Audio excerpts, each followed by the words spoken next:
and welcome back to Typical City. If you're a City fan, I tell you what, you're going to love this video. If you're a non-Manchester City fan, you're going to hate this video. And if you're a Liverpool fan, I don't know where to start. And what I'm really curious is about where your moral compasses are currently pointing. Where are they pointing right now? Because Liverpool fans in particular have been very much pointing the finger at Manchester City, calling us cheats, calling us sport washing, oil barons, state-owned, a sham, cheats. All of the accusations and where Manchester City's money is coming from has been labelled as a disgrace and unacceptable, okay?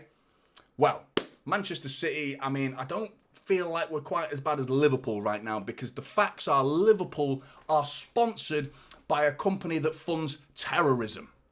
Allegedly.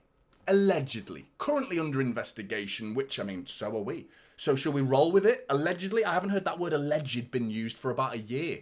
So should we say alleged? I'm not sure we should. We should just say Liverpool are sponsored by terrorists, shall we? Should we say that? Because that sounds a bit more appealing to Manchester City fans, like the word cheats and 115 sounds a little bit more appealing to you lot, doesn't it? So it works, swings both ways. Let's see how it goes. Liverpool shirt sponsored Standard Chartered accused of helping to fund terrorist groups.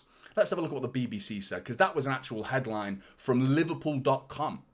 And I mean, have you heard this, by the way? By the way, have you heard the mainstream media or the sports media talk about this? Have you heard this? No, because there's an agenda in the media. They don't want to talk about Liverpool being sponsored by a group that funds terrorism.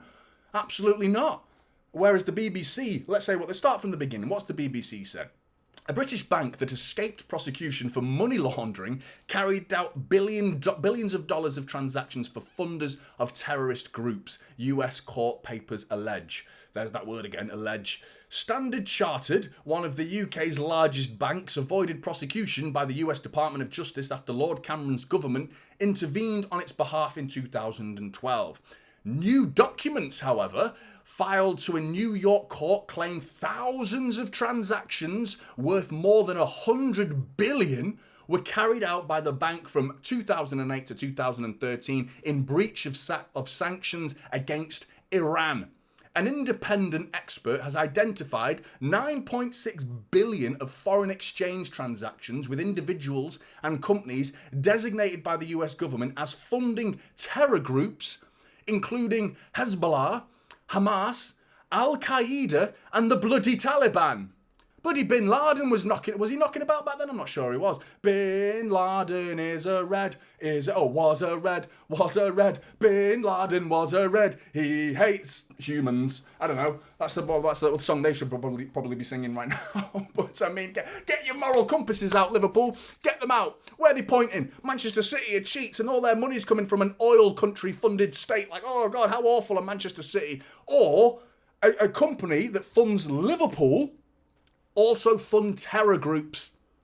I know which club I'd rather support right now. The one that wins 4 Premier League titles in a row. I've also got some information for you regarding what is fair market value. Let's have a look at this, because this is a Premier League table effectively showcasing the fair market value of every Premier League club's shirt sponsor, what the current deal actually is, the differences between the fair market value figure and the current deal figure, and where each club currently resides in that particular league table. It's very, very interesting. So here's the league table, and as you can see on the right, that's the difference. The figures that are in red are currently the figures that are receiving more money than the fair market value. So let's zone into Manchester City first of all. The fair market value for the Etihad is 64.9 million.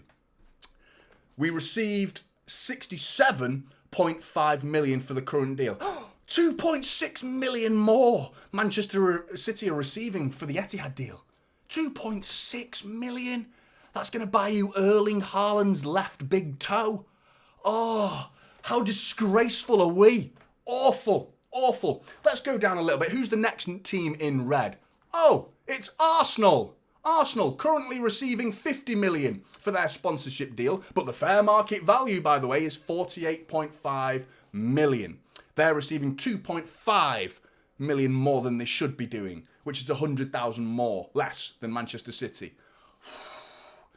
Ooh, getting dangerously close to those cheats, Manchester City, aren't you there? Underneath them, Aston Villa, 13.6 million more than they should be receiving. Further down the table, Newcastle United, 9.7 million. They're receiving more than they should be doing for their fair market value.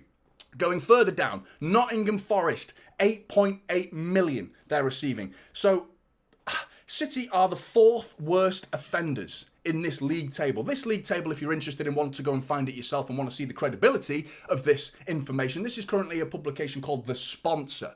A media publication that literally dedicate all of their articles to sponsorship value. So if anyone's educated on the subject, it's these guys. So let's listen to what they've got to say, shall we? Because they're currently listing this Premier League table. Manchester City are the fourth worst offenders for receiving more than they should do for current spending. So all of this bollocks that you hear from these YouTubers and Twitter accounts and anyone, literally any fan, all the media publication, but they're saying Manchester City want to spend, at the Etihad will spend $1 billion on their shirt sponsors. Keep saying billions, like we're being sponsored by a ridiculous amount of money. These figures are very, very believable. 2.6 million more than fair market value. What's the big problem with that? Really? You're kicking off about that.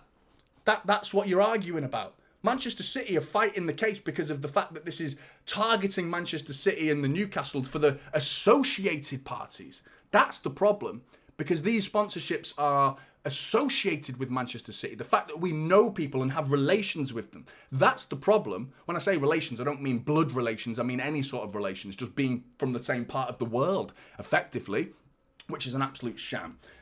Secondly, I want to look at Liverpool and Manchester United's figures. Liverpool are receiving 15.8 million less than they could do. And United are receiving 17.5 million less than they could do. That to me sounds like a bunch of fuckwits work for them and they don't know how to negotiate a good deal. Is that our problem? Is that Manchester City's problem again, is it? Is it the fact that you've got a bunch of fucking numbskulls who can't negotiate a good deal and get the fair market value? Instead, you get 15 million less and 17 million less respectively. You absolute jokes. Unbelievable, it really is. Anyway, let's have another look at this article.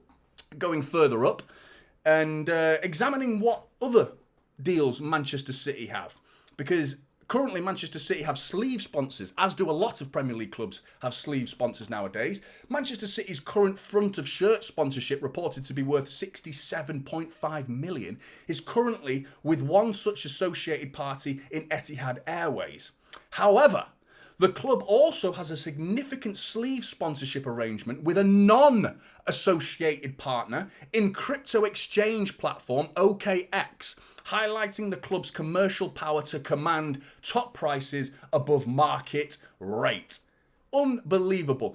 Manchester City's sleeve sponsorship deal with crypto exchange OKX is the most lucrative in the Premier League, reported to be a staggering £55 million, more than double its fair market value of £23 million. What are you going to do? Who are you going to blame for that?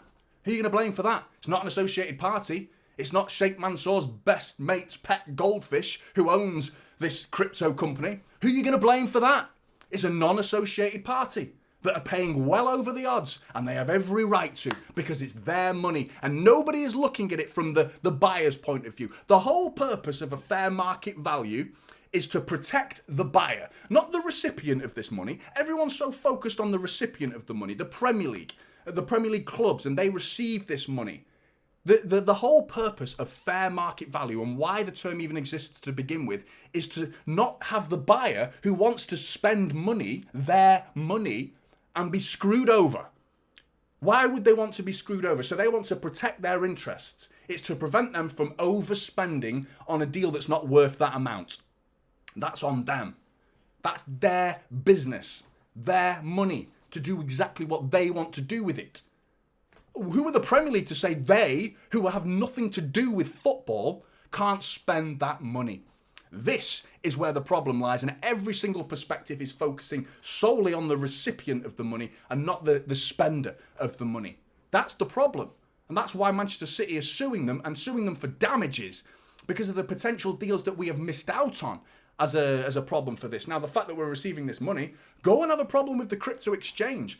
And people keep saying like, oh, but even if it was an associated party and the Etihad Airways were going to spend £1 billion over the odds of what they should do, they spawned on a £1 billion sponsorship deal per year, let's say.